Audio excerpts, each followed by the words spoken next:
أوجب علينا لطالب العلم كما قال النبي صلى الله عليه وسلم طلب العلم فريضة على كل مسلم ومسلمة أشهد أن لا إله إلا الله وحده لا شريك له وأشهد أن سيدنا محمدا عبده ورسوله لا نبي بعده اللهم صل وسلم وبارك على سيدنا محمد وعلى آله وأصحابه أجمعين أما بعد.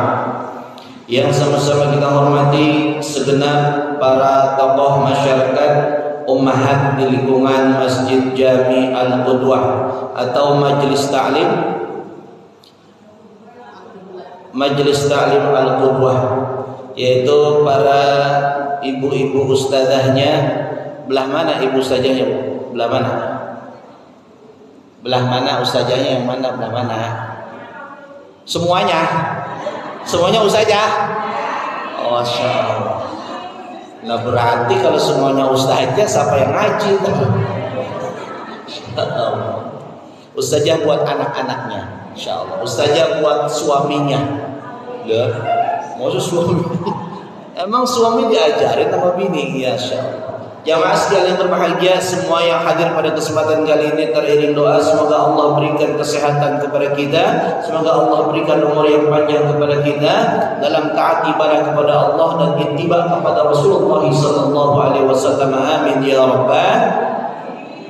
Ayo Bu, kita bersyukur sama Allah dengan mengucapkan hamdalah. Alhamdulillahi rabbil. Kenapa? Karena bersyukur itu, Bu, sesuatu yang harus kita laksanakan. Karena Allah mengatakan dalam surah Ibrahim ayat yang ke-7, la in syakartum la azidannakum wa la in kafartum inna adzabi lasyadid. Kalau kamu bersyukur, aku tambah nikmat. Kalau kamu kufur, sesungguhnya azab aku amatlah pedih. Sekarang saya mau tanya, Ibu, nikmat kira-kira mau ditambah apa mau diambil sama Allah? Diambil apa mau ditambah? Maka kalau kita pengen ditambah, kita harus bersyukur kepada Allah. Dan kalau insya Allah bersyukur, buktinya apa? Hari ini kita ngaji, Bu, di masjid ini. Enaknya kalau siang-siang begini ngaji apa ngerumpi sama tetangga, Ibu? Enaknya ngaji apa ngerumpi? Ngerumpi apa ngerumpi? Oh, ngaji. Mohon maaf, Bu, Ibu nggak pernah ngelihat saya pakai celana, Ibu ya? Biasanya pakai kain, Ibu ya. Sekarang pakai celana. Sebab kalau saya pakai kain sekarang, saya naik motor terlibat itu, Bu. Itu motornya motor batangan soalnya. Masya Allah, Ibu. Mudah-mudahan, Ibu, dengan kita ngaji di sini, bersyukurnya kita nyatakan di hadapan Allah, dan insya Allah nikmat yang ada pada diri kita akan ditambahkan terus oleh Allah Subhanahu wa Ta'ala. Nikmat sehat ditambahin, nikmat sehat ditambahin, nikmat harta ditambahin, nikmat hidup ditambahin. Amin ya rabbal. Dengan kita mengucapkan Allahumma shalli ala Sayyidina Muhammad wa ala ali Sayyidina Muhammad, kita insyaAllah di akhirat kelak mendapatkan syafaatul uzma dari Rasulullah sallallahu alaihi wasallam. Amin ya rabbal. Saya kagak panjang lebar, Bu, insyaallah saya paling 10 menit ke depan. Ya, Bu ya. Jangan panjang-panjang ceramah, ya, Bu ya. Oh. Jangan panjang. Nih, 10 menit kagak panjang-panjang. Saya akan nyampain temanya tentang kurban. Kurban itu saya akan jelaskan secara etimologi. Karena ini bukan maulid, saya akan agak serius sedikit, ya, Bu ya. Agak serius sedikit. Kurban itu secara bahasa atau secara etimologi berasal dari bahasa Arab.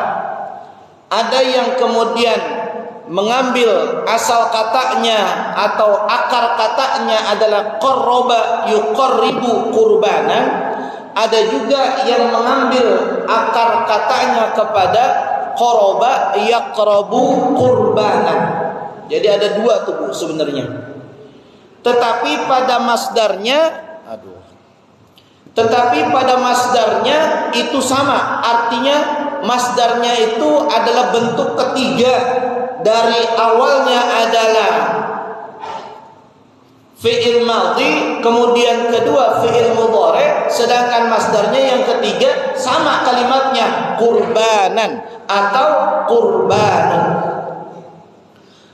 Nah, kalau misalkan kita sudah tahu akar katanya atau asal katanya itu apa, maka kita terjemahkan di dalam bahasa Indonesia.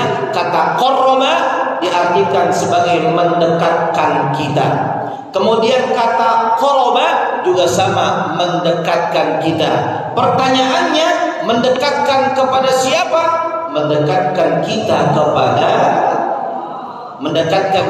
kepada maka kalau kurban kita laksanakan, maka kalau kita melaksanakan penyembelihan hewan kurban, niat di dalam hatinya, niat di dalam pikirannya, apapun yang kemudian ada ketika kita melaksanakan kurban, tidak lain adalah, bukan adalah siapa? Allah. Sekarang saya mau tanya, ibu kalau kurban niatnya karena siapa, Bu? Bukan karena pengen dikenal orang kaya, bukan itu. Bukan ya. Ada nggak kurban yang orang niatnya pengen dikenal orang kaya? Ada apa enggak? Ada. Ada nggak orang niatnya kurban pengen dikenal orang dermawan? Ada apa enggak? Ada. Maka kalau kita dari etimologi saja ini kita bisa mengartikan arti kurban, lalu bagaimana dari segi istilahan makna kurban di dalam agama kita? Kalau di dalam secara istilah, Ibu, yang namanya kurban adalah amalan perbuatan yang ibadah. Jadi kurban itu ibadah, Bu. Yang ibadah, yang kurban itu ketika dilaksanakan Allah akan ganjarkan balasan pahala yang besar. Bahkan pahala ganjaran balasan yang utamanya adalah surganya Allah Subhanahu wa ta'ala. Itu kurban. Kapan pelaksanaannya? Pelaksanaannya yaitu adalah pada tanggal 10, tanggal 11, tanggal 12 dan tanggal 13 daripada bulan Dzulhijjah. Itu butuh, itu kurban tuh secara bahasa dan secara istilah. Lalu pertanyaannya, Ustaz, emangnya wajib kita melaksanakan kurban? Wajib apa kagak, Bu? Oi, saya wajib, bilang wajib. Ntar kalau saya kagak kurban, saya bilang wajib. Ntar kalau saya kagak kurban, dosa. Ya nggak, Bu? Saya bilang sunnah, takut ngeremehin. Yang benar adalah kurban itu ikhtilaf di kalangan ulama. Ada yang mengatakan sunnah, ada yang mengatakan wajib. Yang mengatakan sunnah muakkadah itu adalah diantaranya Al-Imam Asy-Syafi'i. Beliau mengatakan sunnah muakkad karena apa? Karena kurban itu tidak semuanya orang mampu melaksanakannya. Lalu kemudian mengatakan wajib, itu maksudnya siapa yang mengatakannya? Ada beberapa sebagian ulama mengatakan wajib, tetapi itu sangat sedikit sekali yang mengatakan wajib. Artinya yang wajib tujuannya agar umat Islam tidak meremehkan perkara kurban. Yang sunnah artinya adalah kita, kalau semua orang Islam dikatakan wajib berabe, maka solusinya jalan tengahnya adalah dikatakan sunnah, biar yang bisa, yang mampu melaksanakan kurban, yang tidak mampu dia menerima daging kurban sebagai orang yang berhak menerimanya. Gitu, Bu. Bu, pada bengong baik nih, Bu ya.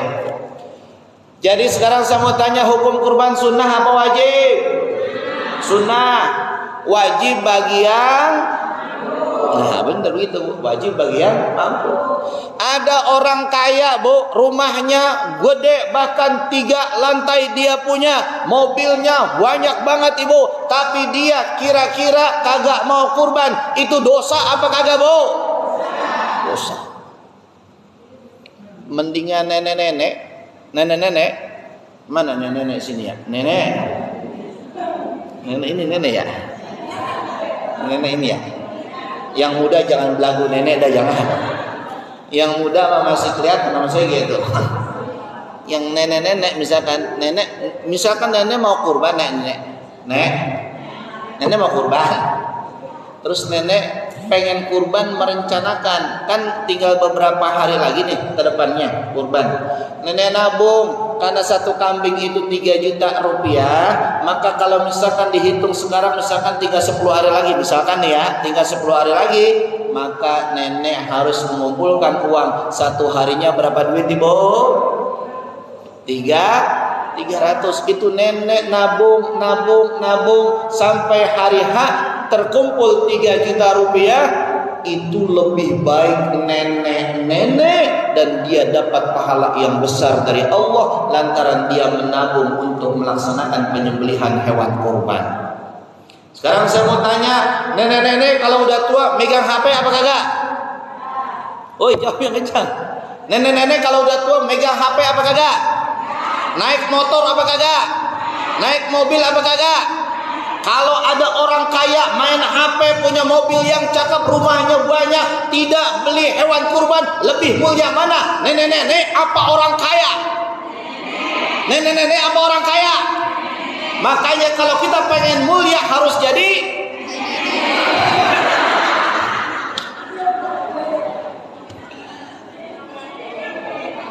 maksudnya perbuatannya seperti nenek-nenek, akhlaknya seperti nenek-nenek mah udah nggak ada yang dipengenin Bu, bener nggak Bu?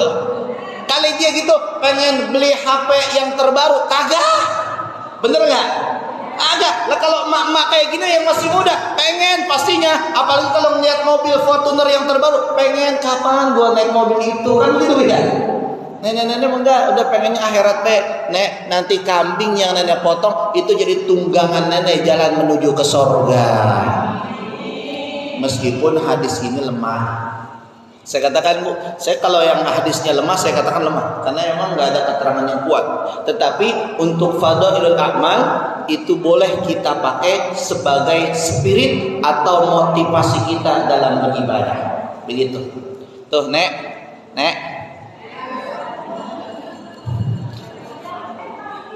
Jadi nenek mulia, nenek mulia kalau nenek kalau ibu-ibu bisa mulia, insya Allah kalau besok berkurban. Sekarang saya mau tanya, ibu mau berkurban apa kagak? Jawab yang kencang apa? Mau kurban apa kagak? Insya Allah udah lemes, udah malas. Insya Allah. Pengen berkurban Bu, niat aja. Kalau udah niat, insya Allah Ibu, kita kagak berkurban aja dapat pahala, apalagi kita berkurban. Ibu mau berkurban apa kagak? Ya, insya Allah Ibu ya, semua berkurbannya. Nah sekarang Ibu, kalau kita sudah tahu hukumnya, sudah tahu bagaimana kemuliaannya, nah sekarang saya mau sampaikan, ternyata kurban itu erat kaitannya dengan sosialitas kita, dengan kebaikan kita kepada sesama manusia. Maka kurban itu Ibu dalam dimensi sosial, Ibu ngerti nggak nih dimensi sosial? Gaya banget bahasanya ya. Malam Bu, kadang-kadang saya harus berbicara seperti itu biar kelihatan terdidik saya. Sebab banyak orang yang nggak percaya kalau saya seorang pegawai. Masya Allah. Nih Bu, dalam dimensi sosial yang namanya kurban itu minimal ada 3 Ibu yang harus kita sampaikan. Apa? Yang pertama akan memunculkan kebersamaan sesama kita. Coba deh Bu, orang sholat fardu enggak semuanya orang ke masjid, ada yang di masjid, ada yang di rumah. Tapi ketika penyembelihan hewan kurban, yang kagak pernah ke masjid pasti datang ke masjid. Benar apa benar Bu? Nah, minimal dia minta dagingnya, kan begitu ya? Inilah nilai-nilai sosial kita, kebersamaan kita. Makanya ada satu hadis Rasulullah SAW, ini perlu Ibu catat Ibu nih. Perlu dicatat nih. Hadisnya pendek tapi insya Allah ini sangat membuat kita tergugah untuk kita menyadari iya benar bahwa kurban itu adalah memunculkan kebersamaan sesama kita. Apa kata Rasulullah SAW yang diriwayatkan oleh Imam Bukhari dan Muslim? Kata Rasulullah SAW, ta'amul ithnaini kafi thalatha wa ta'amu thalatha kafin arba'ah. Rawahul Bukhari wa Muslim. Udah tahu artinya Bu? Belum ya? Ini saya arti ini. Kata Rasulullah SAW, makanan yang untuk 2 orang bisa dimakan dengan 3 orang.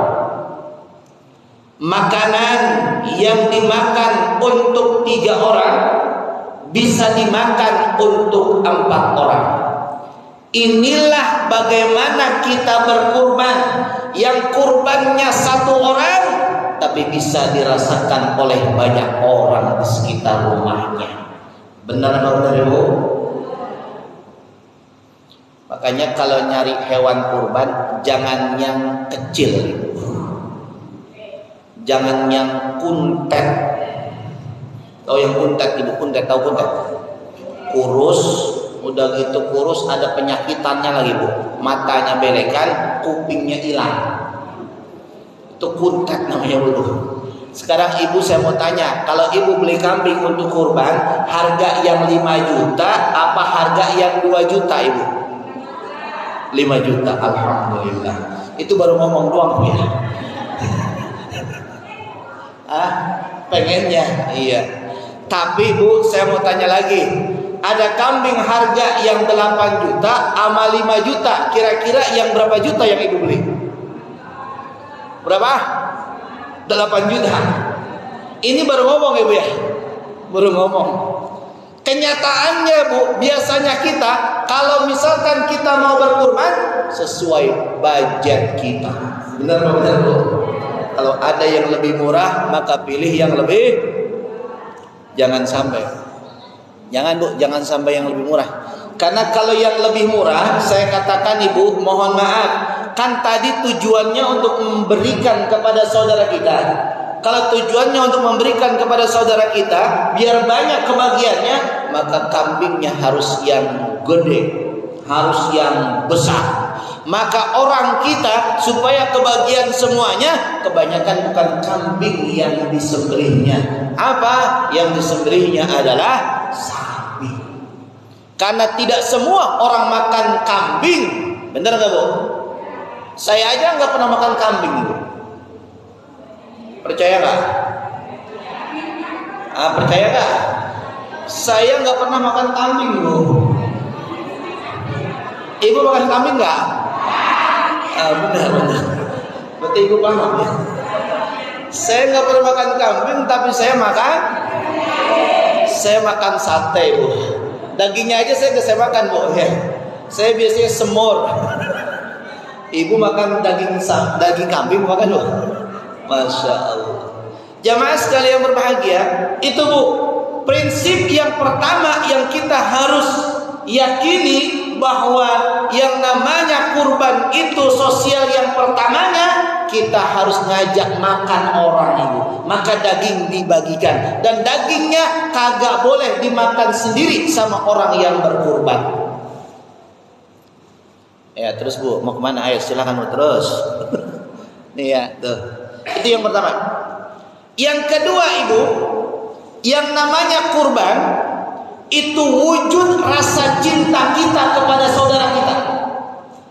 Nih Bu, Ibu kurban dikasih dagingnya sama orang lain, itu wujud rasa cinta kita kepada saudara kita. Makanya ada hadis Rasulullah SAW di dalam riwayat Imam Bukhari dan Muslim juga. Di sana dikatakan, la yu'minu ahadukum li akhihi hatta yuhibbu li akhihi ma yuhibbu li nafsihi. Ini kalau besar hadis begini Pak.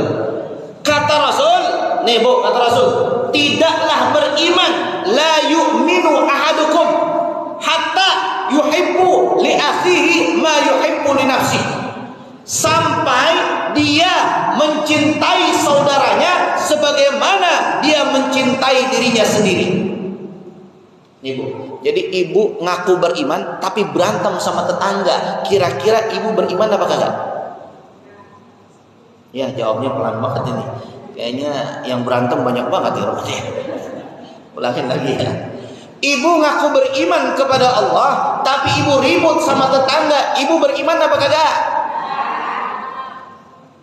Ibu beriman kepada Allah tapi ibu berantem mulu sama suami. Ibu beriman apa kagak? Kadang-kadang kan suami diberantemin mulu, Bu ya. Ini aja, ini sekarang ada yang lagi berantem sama lakinya. Ya Bu ya. Bu, berantem nggak sama lakinya Bu? Kata ibu sebelah sini, enggak salah lagi Ustaz. Enggak salah lagi. Enggak. Habisnya Ustaz, masa saya bilang sama suami saya, ayah, ini uang belanja udah habis. Saya minta dong buat belanja, tambahin ini uang belanja. Masa saya nggak belanja hari ini, kita makan apa hari ini kalau nggak belanja? Kata lakinya apa? Ya udah, itu sih DL derita Allah katanya begitu. Gimana saya nggak sewot Ustaz? Saya berantemin aja. Malah bilang begini Ustaz, udah ngutang aja sama tetangga. Astagfirullahaladzim. Ada nggak laki yang begitu Bu? Woi, nggak ada.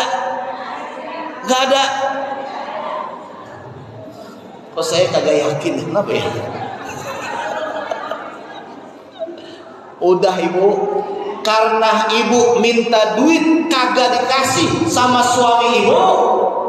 Kira-kira ibu percaya nggak kalau suami ibu nggak punya duit? Ibu percaya nggak? Enggak. Itu mulutnya doang, dalam hatinya enggak, bosan, saya nggak percaya. Karena kan dia gaji itu memang sih Ustaz, gaji dikasih ke saya, tapi sampingannya lebih banyak daripada gajinya. Tuh. Masya Allah. Ibu, makanya pas siang-siang jam 8 jam 9 itu lakinya minta untuk mandi, diambilkan handuknya, handuknya diambilkan sama istrinya. Istrinya bilang begini, ayah tolong kamu mandinya gebek yang bersih ya. Itu suaminya heran, nggak biasanya istri ngomong begitu. Ayah, tolong cuci dari ujung rambut sampai ujung kaki, ayah. Bersihin, gebek biar bersih, jangan sampai ada yang tersisa kotoran dari badan ayah. Suaminya heran dan bilang gini, mama, kok nggak biasanya? Aku heran sama kamu. Enggak ayah, ayo ayah, aku anterin ke kamar mandi. Ya Allah ibu. Sampai kamar mandi, pintunya dikunci sama dirinya. Tahu nggak Bu, kenapa pintunya dikunci? Kenapa pintunya dikunci? Karena istrinya penasaran, pengen lihat dompet suaminya. Dikunciin Bu, Masya Allah, itu suaminya lama di kamar mandi. Diintip dompet lakinya. Pas dibuka, Masya Allah, ternyata omongannya tidak sesuai dengan kenyataan. Bilangnya kagak punya duit, bilangnya katanya kagak ada duit di dompet. Ternyata di dompet ada yang merah-merah, ada yang biru-biru, ada yang ijo-ijo, ada yang ungu-ungu, ada yang coklat-coklat, ada yang 2000 yang mirip sama gocap sekarang. Saya aja kadang-kadang ketukar itu. Ini gocapan apa 2000-an? Apalagi nenek-nenek pasti ketukar tuh Nek ya. Nek ketukar kan Nek? Masya Allah. Tuh Bu. Akhirnya Bu, saya mau tanya, kira-kira yang diambil sama ibu yang merah-merah, yang gocapan, apa yang 20 ribuan? Salah ibu, salah. Jawabnya kata orang belah sini, semuanya Ustaz. Diambil Bu yang merah-merah Bu sama bininya, dibelanjakan itu ibu duit yang 100.000 Bu di tukang sayur. Alhamdulillah ibu, siang-siang lakinya jam 12 minta makan. Mama, makan dong, kata bininya. Oke, siap. Gitu. Itu lakinya udah mulai ada pertanyaan, kok bini gue ceria banget, tadi kagak ceria, sekarang kenapa ceria? Itu dikeluarin bu, goreng udang, dikeluarin sop ayam, dikeluarin semua yang enak-enak ibu, dikeluarin semua. Lakinya heran, malu, kenapa tadi lu bilang katanya kagak punya duit, kok ini masakan banyak banget, enak-enak ini masakan yang lu keluarin. Kata bininya, alhamdulillah dapat rezeki yang tidak disangka-sangka. Tuh, dapat rezeki yang tidak disangka-sangka. Lu duit dari mana? Saya tadi, kata bininya nih, saya tadi nemu duit bang di dompet laki saya. Lakinya nanya, PA juga lakinya lagi, laki lu siapa? Kata bininya, laki gua elu yang PA. Katanya kagak punya duit, ternyata punya duit di dompetnya. Sekarang ini habisin makanan udah gua masak buat lo, ayo habisin. Itu lakinya menang begitu. Terdakwah lakinya. Tuh bu, pas lebaran nih bu, bininya minta maaf sama lakinya, nangis bu, nangis. Lebaran nangis karena dia sadar bahwa duit yang diambil itu kalau enggak keinginan suaminya dosa ibu. Enggak boleh kita ngambil duit laki diam-diam ibu, enggak boleh kita ngambil duit laki diam-diam ibu, enggak boleh kita ngambil duit laki diam-diam ibu. Boleh enggak kalau duit laki kita ambil diam-diam, boleh apa kagak? Ini gimana sih, nggak akur nih, timbang katanya boleh, ini kagak, mana sih, boleh apa kagak? Boleh. Oh kata Ibnu sini, boleh Ustaz, orang lakinya pelit, tukang bohong, kata begitu ya. Tuh, jamaah sekalian yang berbahagia, ini udah jam segini, udah ya, udah belum? Udah? Terus ya, nih bu, sampai di mana tadi bu?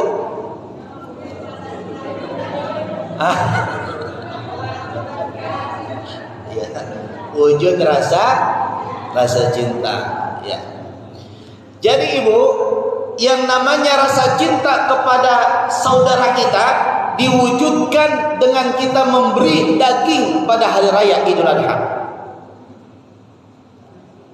Orang kalau misalkan cinta aja bu sama seseorang, kita ngasih.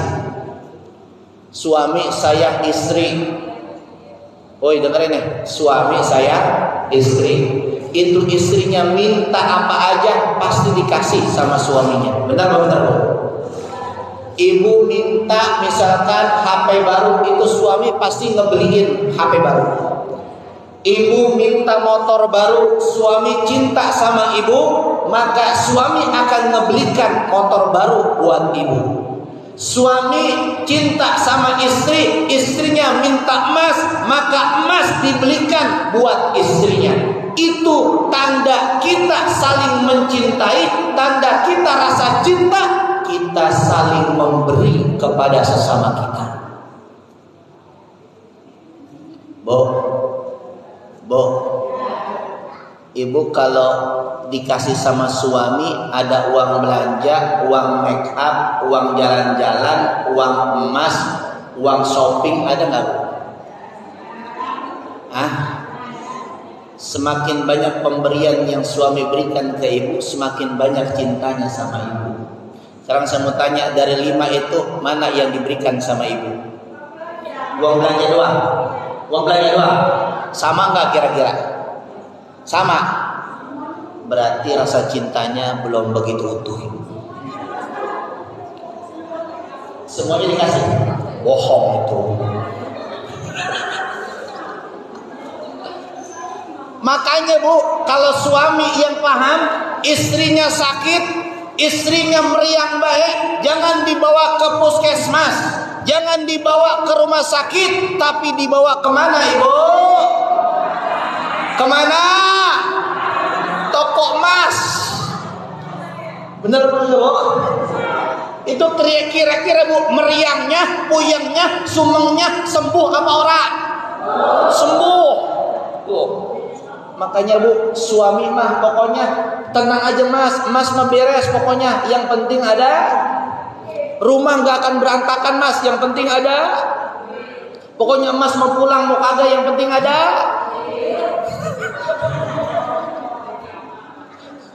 Ini kata dia, jangan.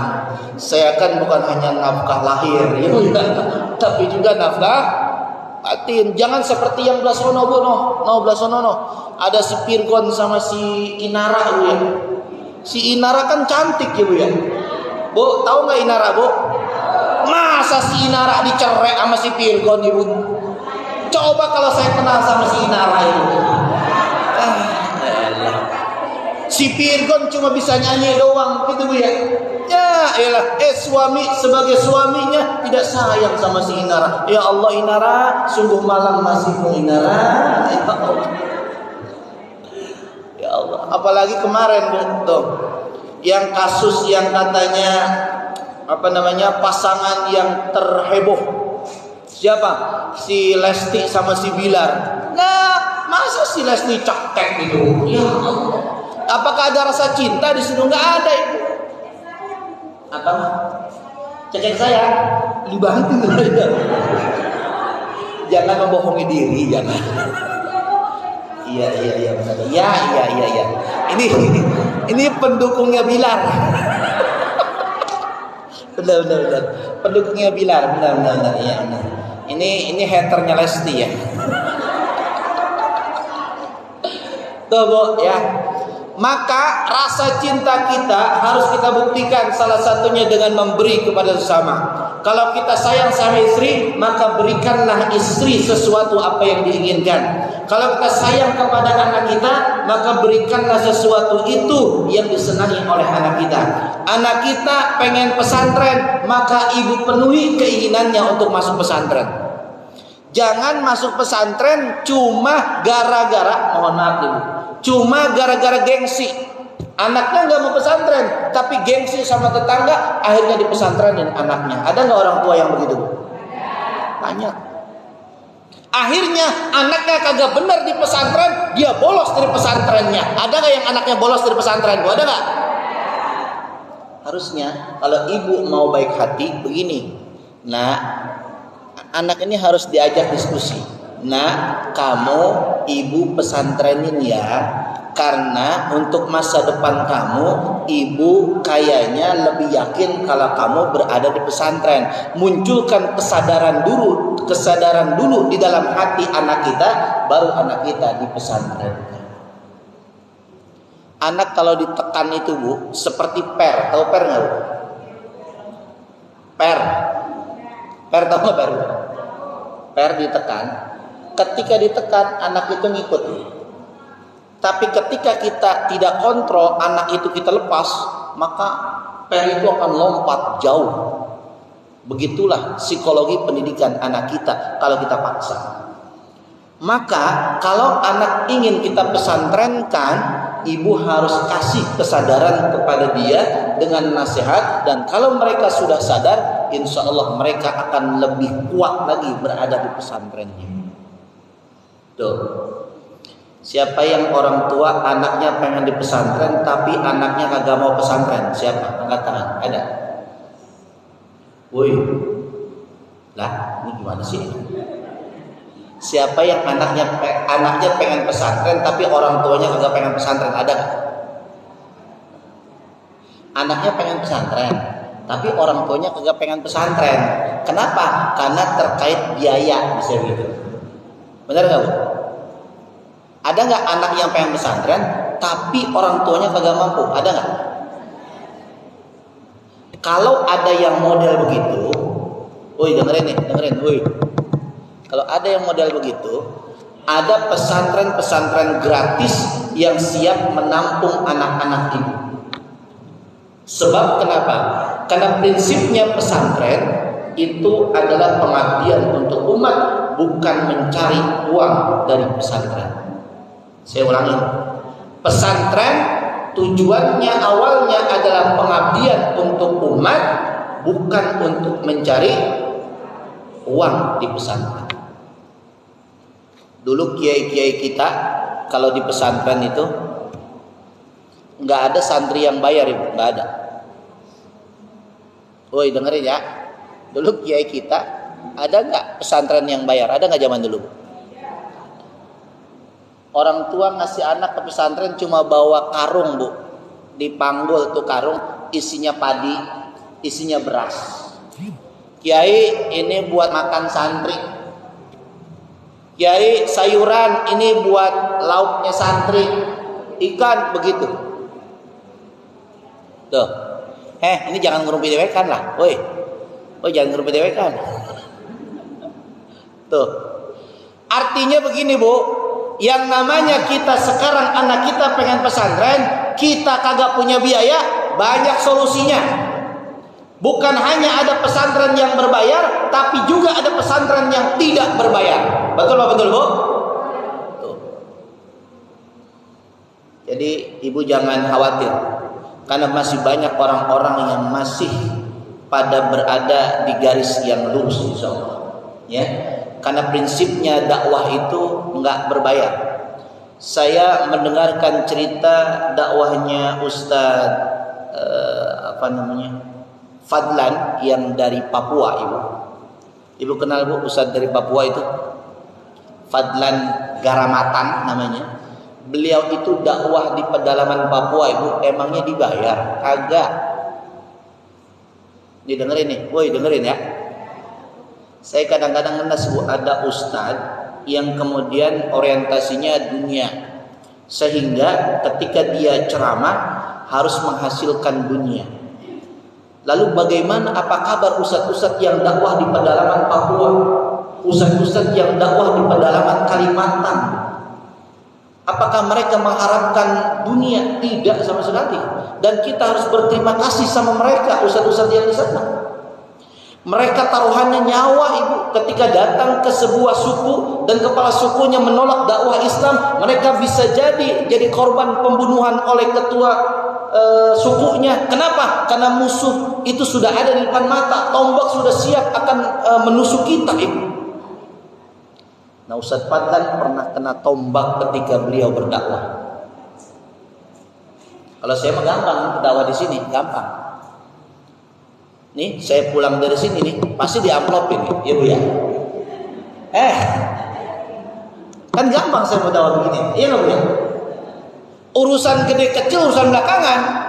Tapi Ustadz Fadlan dia tidak pernah dibayar, tapi dia berkontribusi untuk dakwah Islam dan banyak orang yang bersyahadat dengan beliau. Masya Allah.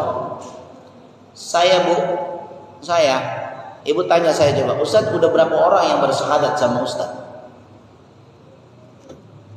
Pertanyaan ibu, saya bingung jawabnya ibu. Karena saya baru satu orang yang ada mu'alaf di pondok saya sekarang.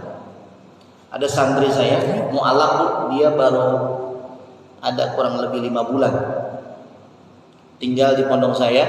Dia mu'alaf, dia dulunya Kristen Protestan, agama yang lama Kristen Protestan, dan sekarang dia tinggal di sana. Baru satu. Kalau di sini orang baik-baik semua.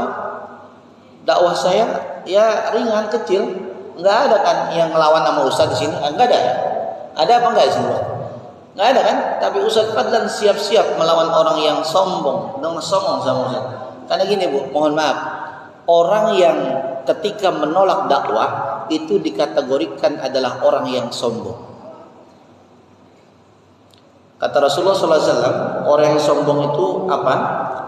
Batarul haqqi wa ghamtun nasi. Itu orang sombong. Orang sombong artinya adalah menolak kebenaran dan meremehkan orang lain. Itu yang sombong. Tuh, ya. Jadi ibu, kita di sini dakwah gampang, kecil, nggak ada tantangannya, nggak ada tantangan apa-apa. Paling ibu tantangannya kesabaran. Kalau ustadz lagi ceramah, diam. Itu kesabaran, kesabaran. Ya bu ya. Kalau ustadz lagi ceramah, ibu jangan ngomong. Itu tantangannya, kesabaran aja. Kalau ustadz omongannya menyakitkan, ya masuk karena itu obat. Karena pel itu pahit bu, obat itu pahit rasanya. Kalau obat manis biasanya lama sembuhnya. Benar apa benar ibu? Iya. semakin pahit, semakin cepat sembuhnya. Kalau ngaji makanya butuh kesabaran. Ada yang tidak mendapatkan tembok, sabar. Gua kagak nyender-nyender dari tadi ini mah pegal banget kan begitu ya. Sabar ini. Paling itu ujiannya. Ya Bu ya. Ini serbian ternyata. Itu ujian kesabarannya begitu. Iya Bu, iya. Itu ujian kesabaran, ya. Tuh Bu, yang keberapa Ibu? 2 atau 3? Sekarang yang ketiga. Yang ketiga ini artinya yang ketiga kita bisa merasakan penderitaan saudara kita. Orang yang berkurban itu bisa melatih perasaannya dan dia bisa merasakan penderitaan saudara kita. Mungkin dia tidak pernah saudara kita itu memakan daging ketika hari-hari selain Idul Adha, tapi di hari raya Idul Adha kita berkurban dan dia merasakan daging yang kita berikan untuknya. Makanya ada satu hadis Rasulullah SAW di sana dikatakan apa? Tarol mu'minina fi tarahumihim wa tawadihim wa ta'atufihim. Kata Rasulullah SAW, kamu lihat deh coba orang-orang yang beriman. Orang-orang beriman di zaman Nabi Ibu, mereka itu saling mengasihi. Gak ada mereka saling berantem, gak ada. Gak ada mereka saling berantem gara-gara pilpres, gak ada Ibu orang Islam tuh. Gak ada orang Islam berantem gara-gara pilkada, gak ada. Gak ada orang Islam berantem gara-gara pemilihan RW, gak ada Ibu. Gak ada orang Islam berantem gara-gara pemilihan RT, gak ada. Tapi di Indonesia kita sesama saudara kadang-kadang berantem cuma gara-gara beda pilihan. Betul apa betul Ibu? Ini besok nih pemilu kada nih, pemilu kada. Iya pemilu kada ya. Pemilu kada, presiden baru pemilu kada gini. Kita harus jaga benar-benar rasa kasih sayang kepada sama kita. Karena ketika kita Idul Adha, kita saling menjaga kasih sayang dengan memberi, merasakan perasaan kekurangan saudara kita. Dan ketika pemilu kada juga kita harus menjaga kasih sayang kepada sesama kita. Lalu kemudian watawadihim, dan kemudian orang-orang beriman itu mereka saling mencintai Ibu. Enggak pernah mereka kemudian saling bermusuhan, mereka saling mencintai. Maka dalam bahasa lainnya mencintai itu akar katanya sama dengan kata mawaddah. Apa Ibu? Mawaddah. Maka kita kalau pengantin baru kan begitu, sakinah, mawaddah dan rahmah. Mawaddah itu rasa cinta.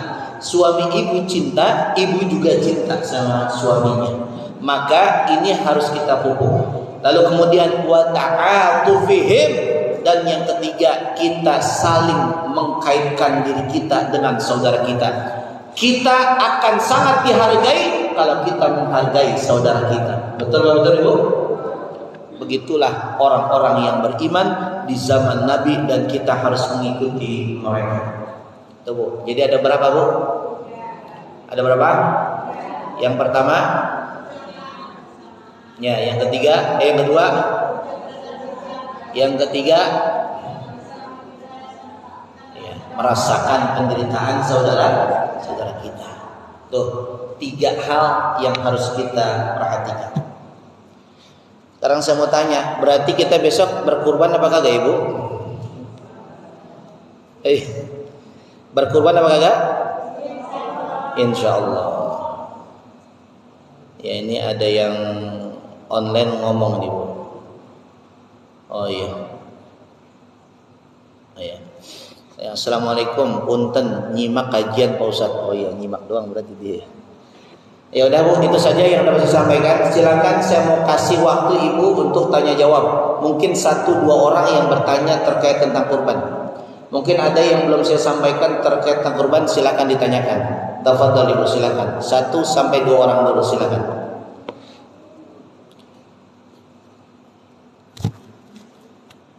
Ada yang mau bertanya?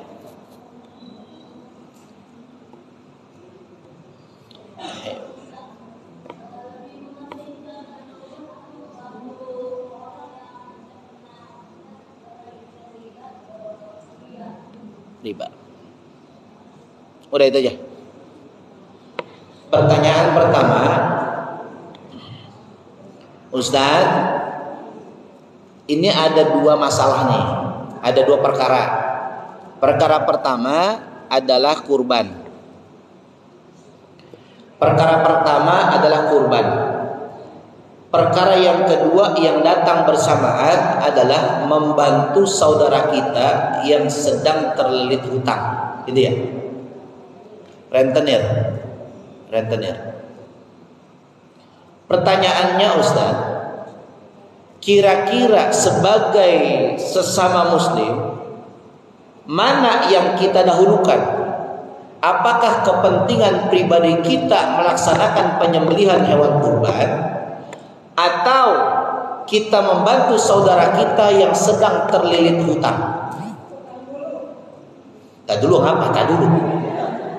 Hebdah duluin baik. Ini UAS mau jawab, UAS. Nih dengerin Bu. Saya sekarang melihat dua yang berbeda. Yang pertama, yang namanya kurban itu ibadah. Yang namanya kurban itu ibadah dalam konotasi yang sunnah muakkad. Sunnah muakkad. Sedangkan membantu saudara kita itu bukan sunnah hukumnya. Apa hukumnya? Wajib. Bahkan di dalam satu hadis Rasulullah SAW, al-mu'minu lil mu'mini kal bunyan yashuddu ba'duhu ba'dan. Tahu nggak artinya itu? Kata Rasulullah, orang mukmin yang satu dengan orang mukmin yang lainnya, orang Islam yang satu dengan orang Islam yang lainnya seperti sebuah bangunan. Kalau ada orang Islam yang satu ini sedang kesusahan, maka saudaranya harus membantu yang kesusahan tersebut. Kira-kira Ibu kalau misalkan dengan penjelasan saya begini, Ibu milih yang mana? Membantu saudara. Benar Ibu, memang kita harus membantu.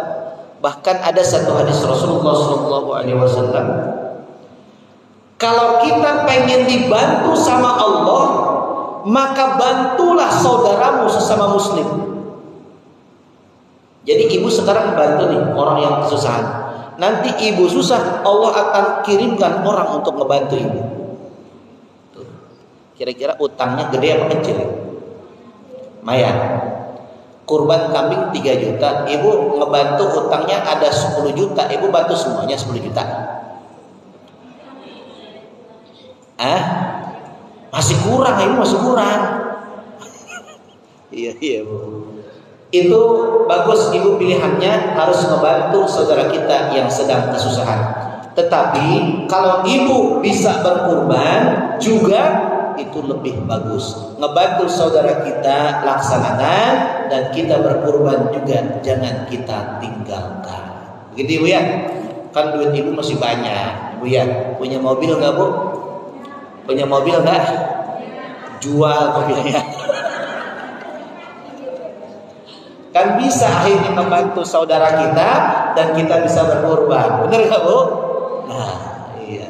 Karena gini Bu. Nih, di dalam satu kitab Ibu yang namanya kurban itu, dalam kitab Zahratul Riyad Bu, ada kitab namanya Zahratul Riyad. Di sana ada dialog Allah dengan Nabi Daud alaihissalam. Kata Nabi Daud begini, ya Allah, apa sih balasan kurban umatnya Muhammad yang ikhlas kepadamu ya Allah? Kata Allah menjawab begini, Daud, ente mau tahu aja, nih balasan kurban orang yang ikhlas kepadaku umat Muhammad, dari satu bulu yang dia kurbankan dari kambing atau sapinya tersebut, maka aku akan berikan 10 kebaikan untuknya. 10 kebaikan diberikan untuknya, diberikan juga dihapuskan 10 keburukan pada dirinya, dan akhirnya aku akan berikan ganjaran sempurna, yaitu adalah surganya Allah Subhanahu wa taala. Makanya ibu jangan tinggalkan kurban, bantu saudara kita, tetapi jangan tinggalkan juga berkurban. Ibu punya mobil apa enggak? Punya mobil? Boleh.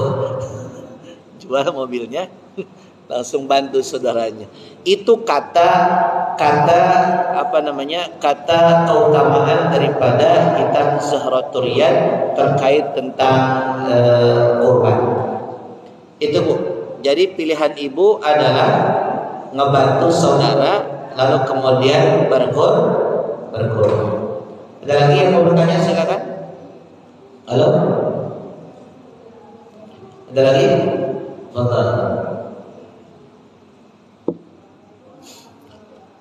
Waalaikumsalam warahmatullahi wabarakatuh.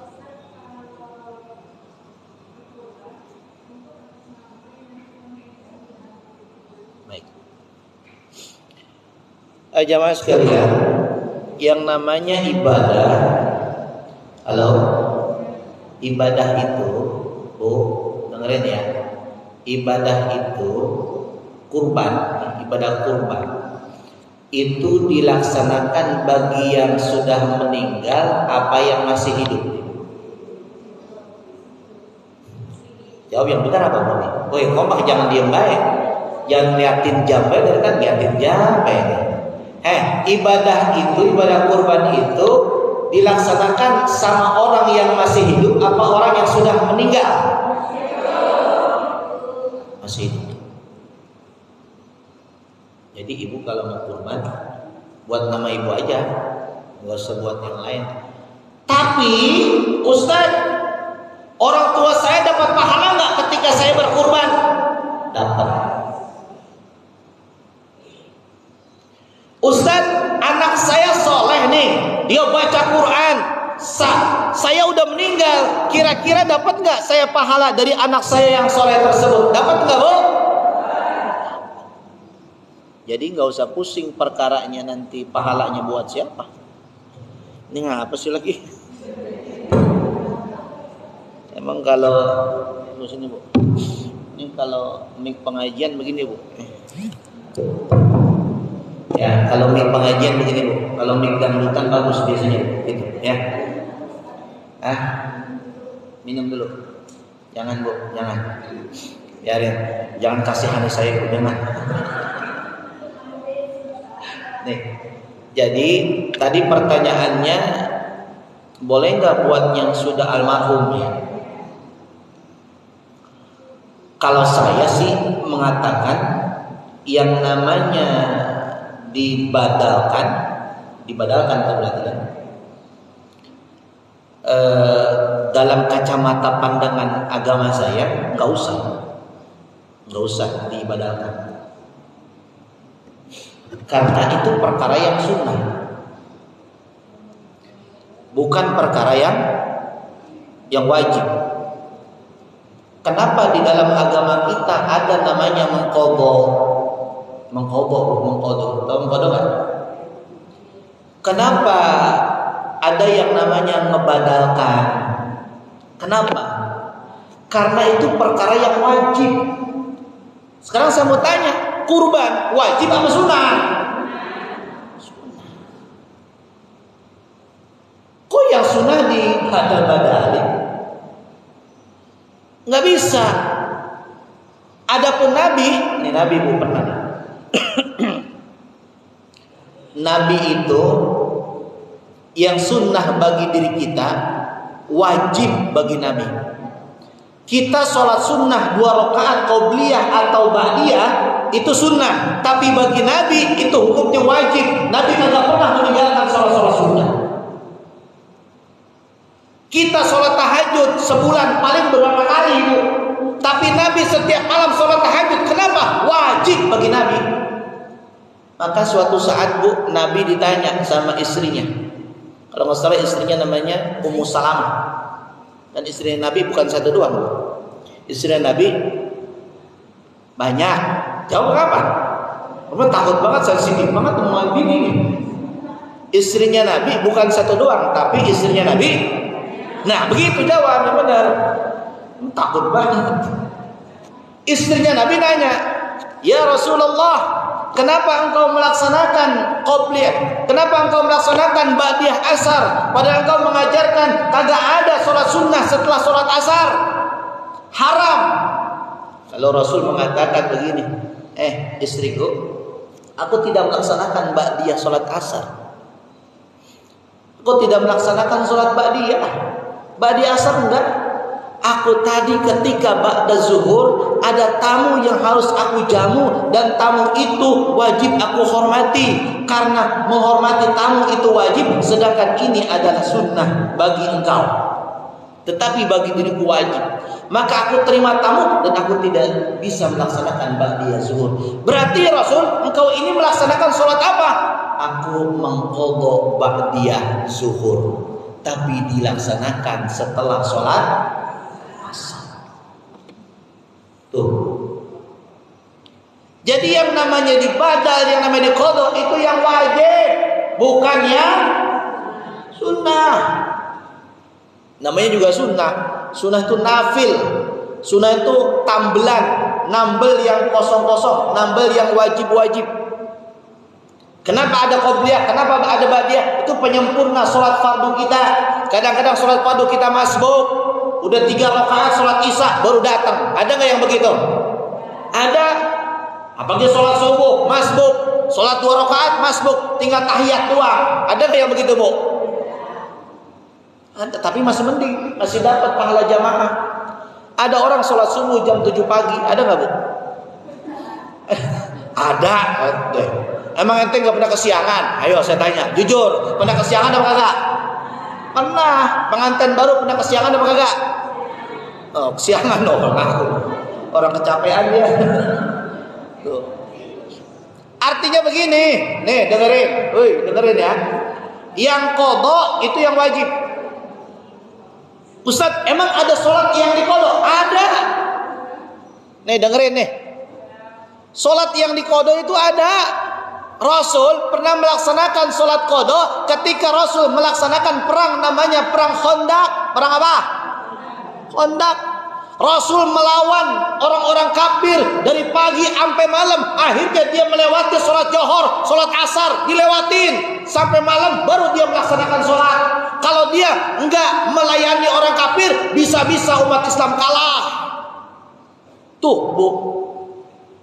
Makanya beliau tidak melaksanakan sholat tepat waktu karena perang. Ibu enggak sholat tepat waktu karena apa? Karena perang? Apa karena nonton sinetron Ikatan Cinta? Megang apa? Tuh. Makanya Rasul kemudian mengqadha sholatnya, tapi bukan qadha tiap hari. Ini mah ada orang subuh diqadha tiap hari, Ibu, tiap hari qadha. Jam berapa qadhanya? Jam 7. Sekalian sholat duha adanya begitu. Masya Allah. Nah itu Bu ya, demikian Ibu. Mudah-mudahan apa yang saya sampaikan bisa terjawab ya. Ada lagi satu lagi? Nggak ada? Cukup ya? Udah jam 11. Itu saja Ibu. Terima kasih. Mudah-mudahan insya Allah bermanfaat bagi diri saya dan bagi kita semuanya Ibu ya. Kita tutup dengan pembacaan doa Al-Fatihah. أعوذ بالله من الشيطان الرجيم بسم الله الرحمن الرحيم الحمد لله رب العالمين الرحمن الرحيم مالك يوم الدين إياك نعبد وإياك نستعين اهدنا الصراط المستقيم صراط الذين أنعمت عليهم غير المغضوب عليهم ولا الضالين آمين بسم الله الرحمن الرحيم الحمد لله رب العالمين اللهم صل على سيدنا محمد اللهم اغفر لنا ذنوبنا ولوالدينا وارحمهم كما ربونا صغارا ولجميع المسلمين والمسلمات والمؤمنين والمؤمنات الأحياء منهم والأموات اللهم إنا نسألك بأن نشهد أنك أنت الله لا إله إلا أنت الأحد الصمد لم يلد ولم يولد ولم يكن له كفوا أحد ربنا ظلمنا أنفسنا وإن لم تغفر لنا وترحمنا لنكونن من الخاسرين اللهم يا الله يا ميسر يسر ويا مدبر دبر ويا مسهل سهل سهل علينا كل عصر بجاه البشر النذير ya Allah ya Rabbi, pada pagi menjelang siang hari ini kami berkumpul di rumah-Mu ya Allah, kami mengkaji daripada ayat dan hadis-hadis Rasul-Mu ya Allah. Jadikanlah kami orang-orang yang selalu takwa kepada-Mu ya Allah, menjadi orang-orang yang benar melaksanakan perintah-perintah-Mu ya Allah, dan menjauhi segala apa yang dilarang oleh-Mu ya Allah. Ya Allah, panjangkanlah umur kami ya Allah di dalam ketaatan kepada-Mu dan ittiba kepada Rasul-Mu ya Allah. Ya Allah, jadikanlah apa yang kami punya daripada ilmu agar kami bisa mengamalkan ilmu kami ya Allah. Rabbana atina fid dunya hasanah wa fil akhirati hasanah wa qina adzaban nar wa adkhilna al-jannata ma'al abrar aziz ya ghaffar ya rabbal alamin. Wa sallallahu ala sayyidina Muhammadin nabiyil ummi wa ala alihi wa sahbihi ajma'in. Subhana rabbika rabbil izzati amma yasifun, salamun ala mursalin walhamdulillahi rabbil alamin. Sekian, terima kasih. Wallahu ta'ala a'lam bishawab. Wallahul muwaffiq ila aqwamit thariq. Wassalamualaikum warahmatullahi wabarakatuh.